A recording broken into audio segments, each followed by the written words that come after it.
Your price is too high. I don't like your warranty. You guys can't get me the software seats that I need at the price that I can afford. Objections.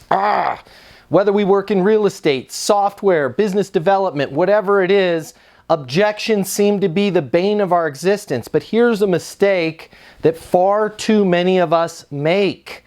We focus on trying to overcome objections. Your price is too high. No, it's not. Let me show you. Well, here's what you need to understand, okay? Stop trying to overcome objections, because 90%, 9 out of 10 of the things that you're hearing from your prospects, your customers, your clients, they're not objections at all.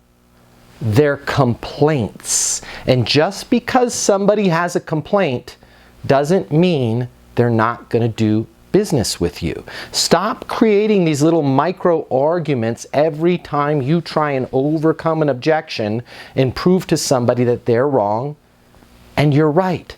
Just simply agree with them.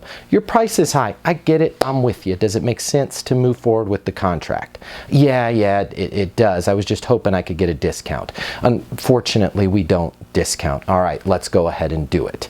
You're going to find your life gets a lot easier when you stop trying to overcome everything you think is an objection. My name's Matt Easton. Consider following me for more tips on how you can be successful in business and life.